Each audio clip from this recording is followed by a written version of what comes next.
চিকিৎসার জন্য অসমের গুয়াহাটিতে গিয়েও শেষ রক্ষা হয়নি। চিকিৎসাধীন অবস্থাতেই মৃত্যু হয়েছিল আলিপুরদুয়ার জেলার শামুকতলা এলাকার এক বাসিন্দার। মঙ্গলবার সেই মৃতদেহ নিয়ে অ্যাম্বুলেন্সে করে পরিবারের সদস্যরা যখন বাড়ির উদ্দেশ্যে ফিরছিলেন, ঠিক তখনই ঘরের দোরগোড়ায় এসে ঘটে গেল আরও এক মর্মান্তিক দুর্ঘটনা। ২৭ নম্বর জাতীয় সড়ক ধরে অসম বাংলা সীমান্ত পেরিয়ে নাজিরান দেউতিখাতা কমার্শিয়াল সেলস ট্যাক্স সংলগ্ন এলাকায় অ্যাম্বুলেন্সটি আসতেই উল্টো দিক থেকে আসা একটি রেশন সামগ্রী পণ্যবাহী ট্রাক সজোরে ধাক্কা মারে অ্যাম্বুলেন্সটিতে। মুখোমুখি এই তীব্র সংঘর্ষে অ্যাম্বুলেন্সে থাকা এক শিশু সহ পরিবারের বেশ কয়েকজন সদস্য গুরুতরভাবে আহত হন।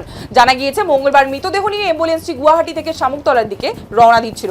দীর্ঘ পথ অতিক্রমণ করার পর নাজিরান দেউতিখাতা এলাকায় জাতীয় সড়কে দুর্ঘটনার কবলে পড়ে গাড়িটি। দুর্ঘটনার তীব্রতা এতটাই ছিল যে অ্যাম্বুলেন্সটি মারাত্মকভাবে ক্ষতিগ্রস্ত হয়ে পড়ে।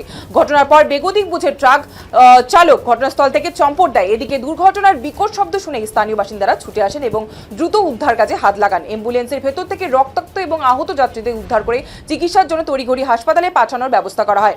খবর পেয়ে দ্রুত ঘটনাস্থলে পৌঁছায় বক্সিরহাট থানার পুলিশ এবং আলিপুরদুয়ার জেলার বারোবিশা ট্রাফিক গার্ডের আধিকারিকরা। পুলিশ এসে পরিস্থিতি নিয়ন্ত্রণে আনে এবং ঘাতক ওই ট্রাকটিকে আটক করে পুলিশ। ইতিমধ্যেই পুরো ঘটনার তদন্ত শুরু করেছে বক্সিরহাট থানার পুলিশ।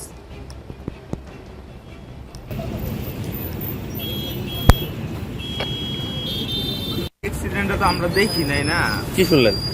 শুনলাম অ্যাম্বুলেন্স আসাম থেকে আসতেছিল, আর হলো ওই রেশনের গাড়িটা ওই দিক থেকে আসছিল রং রোডে, তারপরে ওই সামনাসামনি লাগিয়ে দিয়েছে।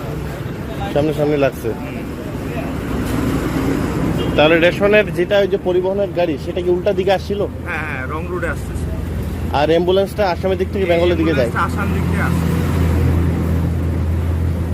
এটা কিভাবে, মানে ওই সামনাসামনি লাগলো একদম? হ্যাঁ, সামনাসামনি একদম। অ্যাম্বুলেন্সে কয়জন ছিল? অ্যাম্বুলেন্সের ড্রাইভার ছাড়া একজন মহিলা, একজন বাচ্চা আর একজন পুরুষ। আচ্ছা, ওরা কি পেশেন্ট নিয়ে যাচ্ছিল কোথাও? পেশেন্ট নিয়ে ওরা বাড়ির দিকে যাচ্ছিল, লাশ নিয়ে, ডেড বডি নিয়ে যাচ্ছিল। এখানে এসে অ্যাক্সিডেন্ট। পরে কি করা হলো এখন? প্রাথমিক চিকিৎসার জন্য আলিপুরদুয়ার পাঠানো হয়েছে। আলিপুরদুয়ার পাঠানো হলো তাদের? আর যেটা দেখো ওটা দেহটা আরেকটা অ্যাম্বুলেন্স করে বাড়িতে পাঠানো হয়েছে। কোন জায়গার লোক তারা? জানা গেছে কোনো কিছু? জানা গেছে শামুকতলা রোডের নাকি লোক। শামুকতলা রোড, আসাম।